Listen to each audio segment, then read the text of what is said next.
Talk to anyone who knows me well enough and they'll tell you I'm one of the biggest Donkey Kong fans around. I've gone on about the series in various ways through various outlets in my online career, but today I'm going all in on some of the big hitters. There's a lot of Donkey Kong love going on these days, and I'm used to folks dunking on the series for whatever reasons they have. I don't let it bother me, of course, even if on the inside I'm thinking, okay, now you die. But I figured now's the perfect time to jump on the bandwagon and help share that love. This marathon I'm doing is part review, part retrospective, but it's mainly just me going on about why I love the Big Ape and his friends so much. And we'll kick things off with one of the most legendary sets of threes in history, the Donkey Kong Country Trilogy, starting naturally with the first game and my personal history with this series. Some of you might think I played these around the time they came out, but I was in a very unique situation. The Super Nintendo was my first console, but it was in the house well before I was born. I first played DKC-1 as a 4-year-old at the turn of the millennium, and I had no internet, no magazines, nothing of the sort. I knew about the N64, PS1, and Dreamcast through commercials or when friends of the family brought games over, but I had no grasp on when stuff came out or the gaming industry, as most 4-year-olds don't. Everyone else was a few years ahead, but I was perfectly content with the Super Nintendo, and one of my favorite games for it was Donkey Kong Country, or as my then toddler brother called it, Donkey Kong Countryk. My memory is a bit fuzzy, but it might have been the first video game I ever played, if not one of the very first. As for the sequels, well, aside from a secondhand Donkey Kong Land I got for my Super Game Boy in 2002,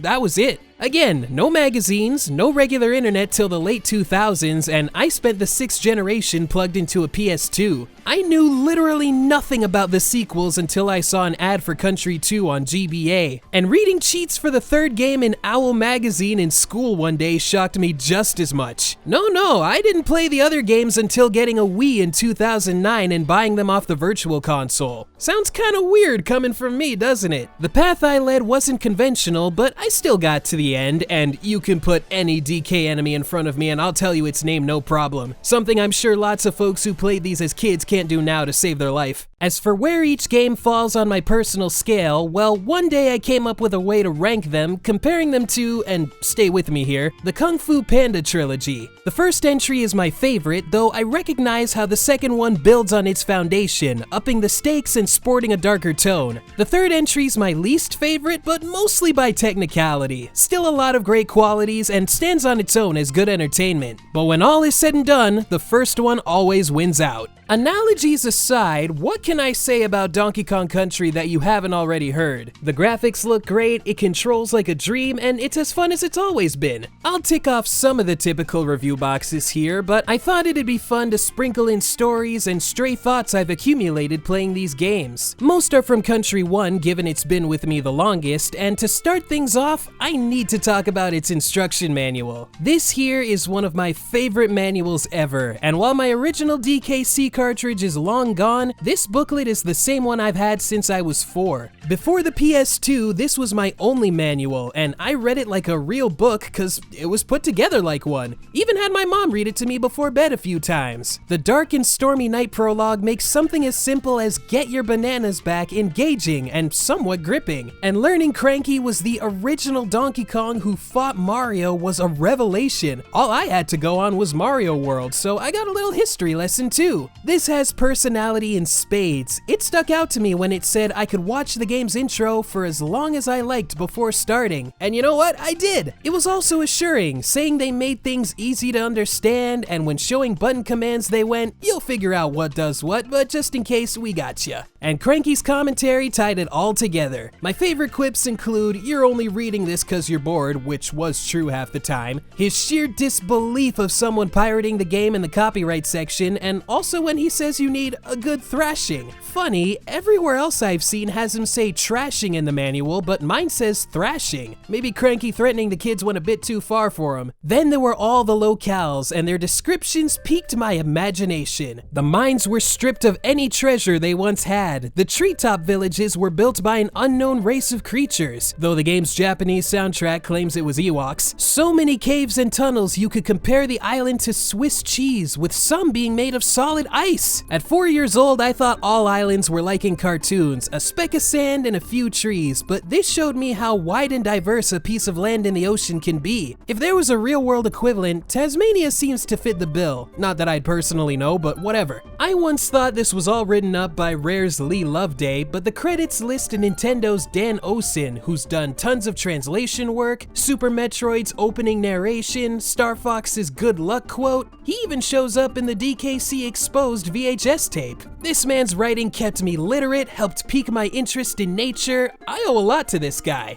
Loveday had a hand with Rare's manuals and stories starting with Country 2, and when he manned Rare's scribes page on their website, he gave his own reason for why K. Rool stole the banana horde. So DK will starve to death and then he can commandeer his treehouse. Now, I do like that, but the manual says the Kremlings took them for their nutritional value, because as we all know, bananas are a good source of potassium. That's true. Getting into the game, it's the only one of its kind that opens with an old man killing his grandson. Cranky does a little chuckle before taking him out, but for years I thought it was Donkey Kong laughing to himself, blissfully unaware what was coming his way. All I had to do was look to the right, but I don't feel too bad. Till recently, my brother thought the fist on a bullet bill was his second eye.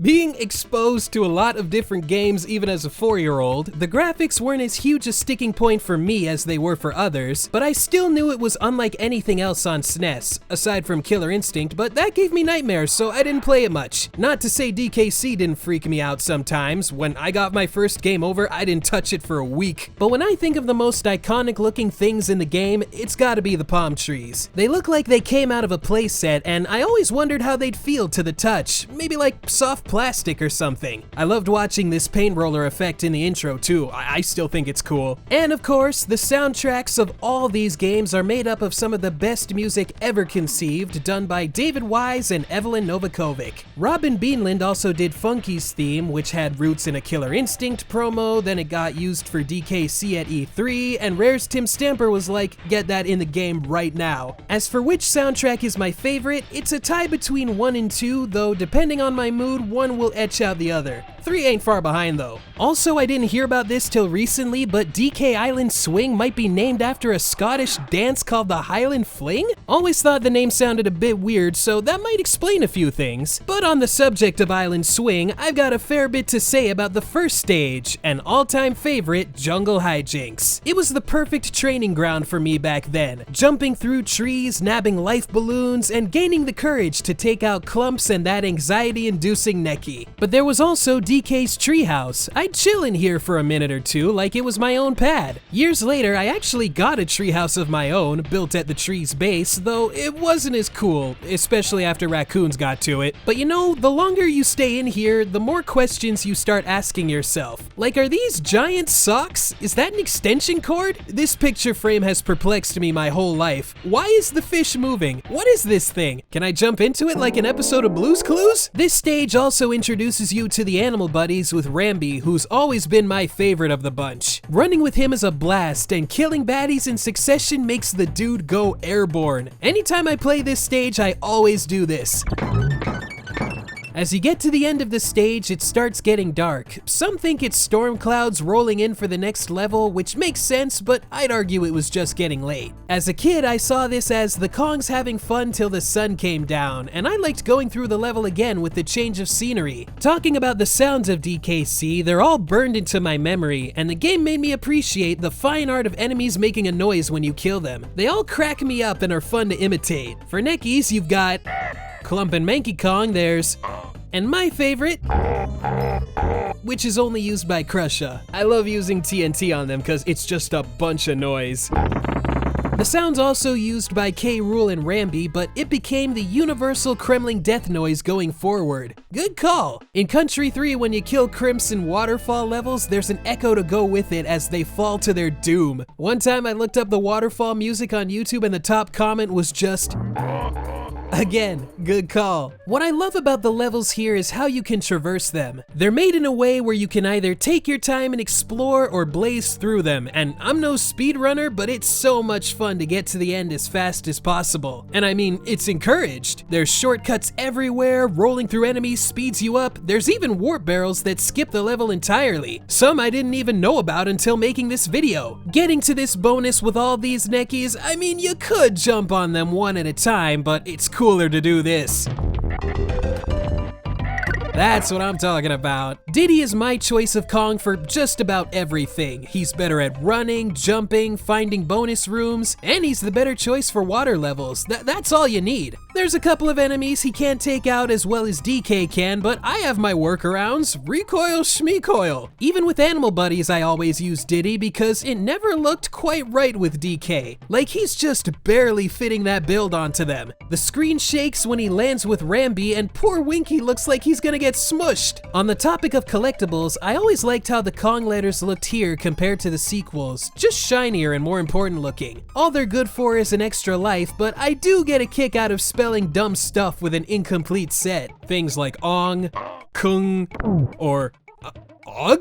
Og! Gorilla Emperor Verse! There's also the animal tokens. Nabbing a set of 3 sends you to a bonus stage where you play as the animals and get more tokens for more lives. They're fun on their own, but they break up the regular gameplay a bit too much for my taste. When you finish one, you're sent back earlier in the level, sometimes the very start, then you gotta retrace your steps. Sometimes it's not so bad, but it adds up if you're collecting stuff, and these things tend to just fall into your lap. You'll go into a bonus room and get one as a reward, and you'll be praying it's not your third one lest you do a bonus on top of a bonus. Play this long enough, you'll be trying to avoid them. I don't know why Unguard's stage has red water. Always thought it looked like blood or cherry coke. And speaking of coke, the timer in Rambi's stage did a line or two cause it can't wait to count down to 0. There's no optimal way to do this. I just go for the big token and get what I can in 5 seconds. I'm trying to think of any other flaws to not seem biased here, but there's really nothing that's done all that bad, boss battles aside. Discounting K. Rool, everyone else is a joke. Very Naughty might be the most pathetic boss in any game ever, but that hasn't hampered my fun with DKC at all. Please tell me I'm not the only one who lines up the giant bananas to fall on the boss's heads. But yeah, I've played this game so much, I've made my own fun within and outside the game's limits. I've done self-imposed challenges like Torchlight Trouble and Loopy Lights in the Dark, or Stop and Go Station by rolling through the rock crocs, turning the stuff of nightmares into nothing but a peanut. I've called Cranky out and beat the game with 1 life in less than an hour. Not 100% though, I gotta draw the line somewhere. And even with all that non-stop playtime, there were lots of things I didn't know about the game till I got older. Never knew about the hidden sound test or the animal bonus cheat till the 2010s, and the fact K. Rool's ship gets closer to the island as you get through the game. Someone pointed out to me the island's nose area looks like Cyril Sneer from the Raccoons, and I can't unsee that ever again. After brushing up on my British lingo and the culture of Rare at the time, Tanked Up Trouble? That's probably referencing some wild party where someone got wasted. No doubt that's where Tip Tup and Tanked Up from Banjo-Kazooie got their names from. I also didn't know Cranky had so much to say. As a kid, I just instinctively pressed A for advice, but did you notice how it only covers the first world? He originally had tips for almost every stage, but I guess somebody said, nah, screw them kids, and took it out. Him saying Winky was in Barrel Cannon Canyon puzzled me for years too. There's no reason I'd ever need him there, but he never even hinted it was just a dumb token. I could have used a cryptic clue for finding that one bonus in Oil Drum Alley, or all the ones in Orangutan Gang chilling below the screen, finding it very hard to believe this wasn't made by child-hating psychopaths. And I already touched on some of this game's personality, but seriously, it spoiled me with all the character on display. DK and Diddy felt real, and it was great winning a bonus or boss fight and having DK applaud for me. And it's a small thing, but during the credits where DK stops walking, comes back and thanks you again,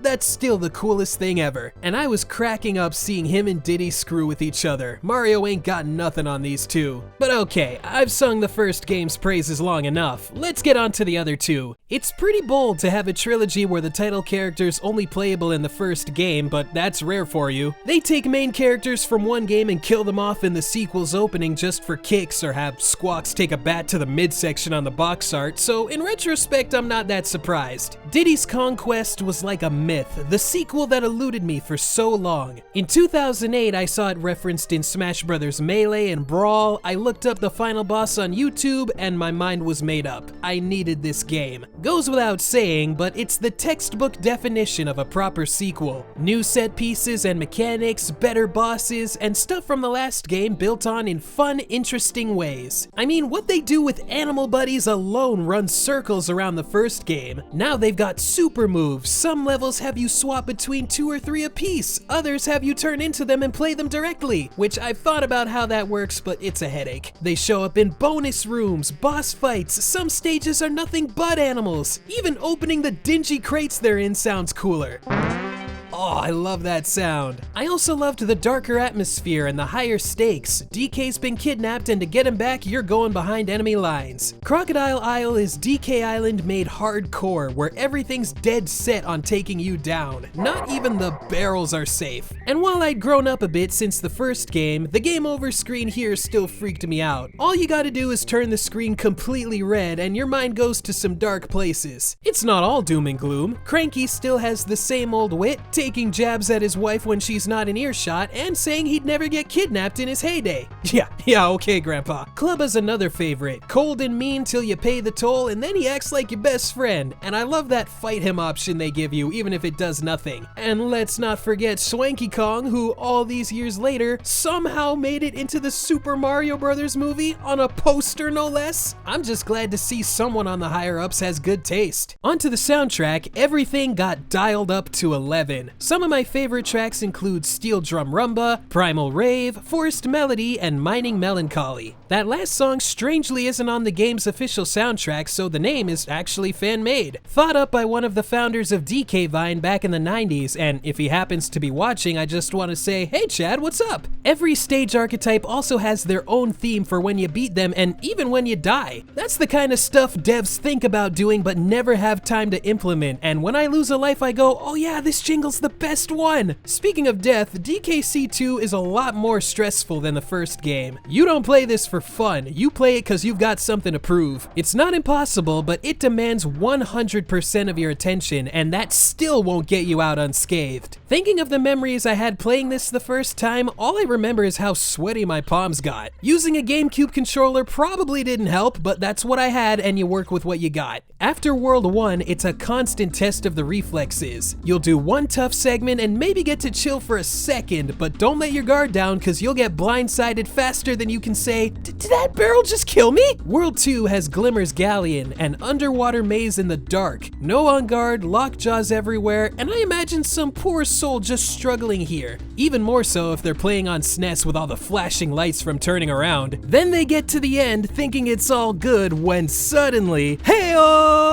First time you see these dudes, and I'd be so mad if I died here, like that is mean. Even as a well-seasoned veteran, I felt like I was running a marathon with some of these levels, and after beating one, the game's like, oh cool, here's another one. Out the frying pan, into the lion's den. World 3 onwards, there's not many levels I play just for fun. Rattle Battle, the roller coaster levels, that's really it. Show me someone who does Bramble Scramble or Parrot Shoot Panic to unwind and relax, and I'll show you a liar. Even saving comes at a price, the only game in the series to charge you for it. Yeah, it's just 2 coins and free the first time you get to a new world, but aside from the times you accidentally press B and save twice, it can be a problem if you're in a tight spot. I was in K. Rool's Keep and had to play through half of Chain Link Chamber just to find 2 before the midpoint. I would have gone back to an earlier level, but Funky charges you too. He has the gall to tell me, hey, we're family, guys. We're here to help you. Cash up front. And look at this 1 coin garbage before K. Rool. It was free every other time. Don't care if you need a new blackboard. I'm trying to save your grandson. And my game! Going for 100% the first time, I needed all the help I could get and found a video guide from, believe it or not, Navigator's George Wood. Yeah, gaming in the Clinton years George Wood, guy who said DKC1 was game of the decade in the mid-90s George Wood. He did say if you didn't play that game, you're stupid, so he knows what he's talking about to an extent. If you do not get this amazing new generation of Donkey Kong madness, You are stupid. Yes, I know, that's insulting, but it's also the truth. Back then though, I didn't know a thing about his so bad it's good reputation, but the video did help me get the good ending, so I'll give him that too. I also did the cheat that gets you all 75 creme coins without doing the bonuses. It sounded like a huge crock, but when it worked, I felt pretty good being a little cheater, and I did it again for this video. Don't look at me like that, I beat Oyster Harbor, I just want to chill. It didn't take away from how cool that ending was. I must have left this screen idle for 5 minutes after K. Rool sailed off. One of the best endings in any game ever. Now we head into Dixie Kong's Double Trouble, where the story this time basically equates to DK and Diddy went out to get milk one day and never came back, so Dixie has to go save them. And all of that is only in the manual. In-game, it just drops you in a lake and says, yeah, whatever kid, go nuts.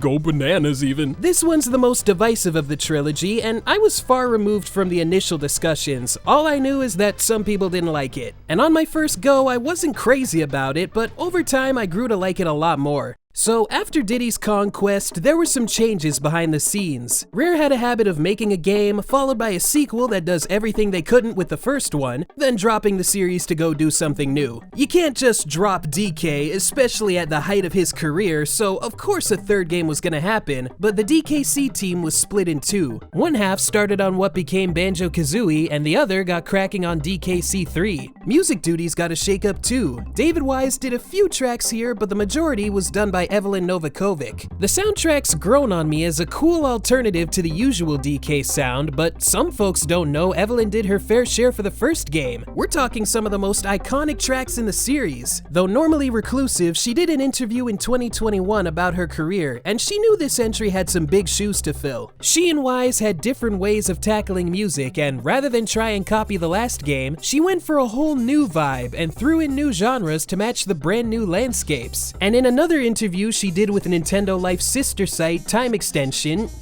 just today as I'm recording this, holy crap, I'm literally looking at the article right now, she said she went more ambient with the soundtrack after being inspired by Wise's own Aquatic Ambience, which is her personal favorite song in the series, and the soundtrack from the 1981 film Das Boot. I mainly brought that up just cause I love saying Das Boot. Anyway, that ambition resulted in something wholly unique. When you hear that music, you go, oh no question, that's from DKC3. My favorite tracks include Enchanted Riverbank, Mill Fever, Rock Face Rumble, Treetop Tumble, and Stilt Village. Oh, that one always puts me in a good mood. Gameplay-wise, lots of stuff from the last game carried over, and there's some new ideas too, like with the overworld map, some RPG-esque side quests, and a couple 3D sections. A few things from the first game came back, like steel kegs, and the save barrel has sparkles again, with a nice sound to go with it.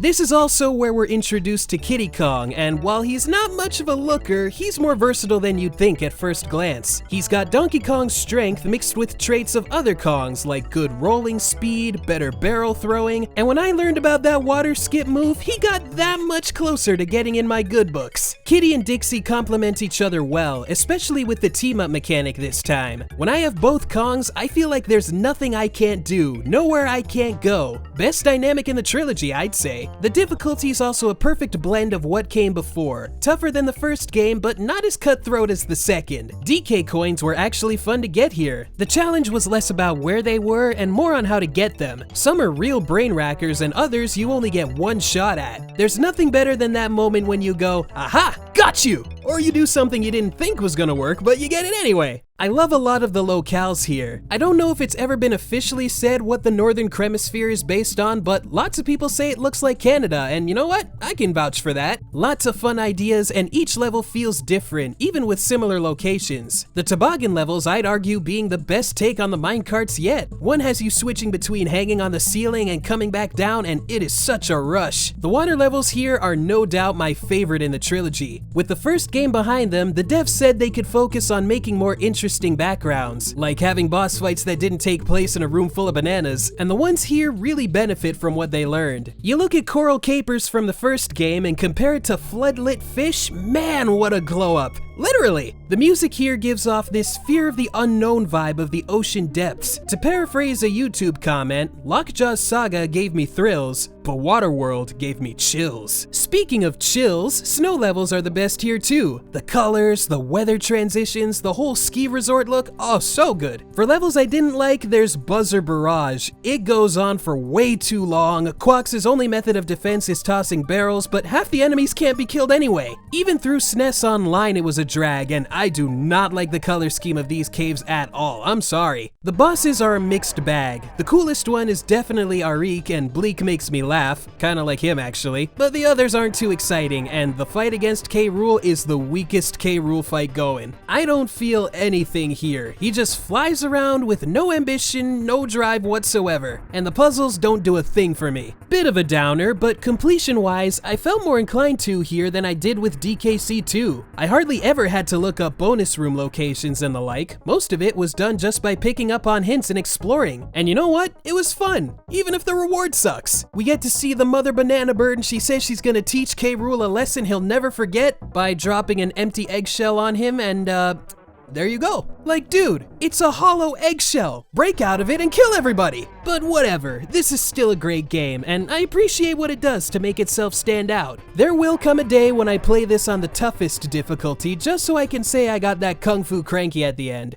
Just not anytime soon. And there you are, an assorted mishmash of my thoughts on the Donkey Kong Country trilogy. You ask me if they're some of the best games of all time, the answer is an enthusiastic yes. No matter where your heart stands, you can't go wrong with the Kong. It always seems to take a bit for these games to show up on a given service or product if they all make the cut, but no Nintendo collection is complete without them. So if you still haven't given these games a shot yet, well, you heard George Wood. You are stupid. But no, really, if you haven't given them a look yet, don't out yourself here, just find a way to play them, and if they win you over, then come back to me. And the next time we delve into Donkey Kong, I think we'll take things on the go with some of his forays on handheld systems. So I hope you'll join me once again on this Kong-a-thon. Yeah, I think we'll call it that. Let's go with that. Thanks for giving this little video a watch, everybody. I truly appreciate it. If you enjoyed, feel free to give this video a like, a share, check out my social media pages, all that stuff I always go on about. And if you'd like to help support the channel, check out the Patreon page that I got. Over there, I've got blogs about video production for my own videos and Did You Know Gaming videos. You can get access to videos before they go live on YouTube. So if that sounds up your alley, give the page a look and tell me, what is your favorite Donkey Kong Country game of the original trilogy? And if you have any fun personal stories to share about them, feel free to do so in the comments below. I'd love to read them. And with all that said, I'll see you guys next time. Later!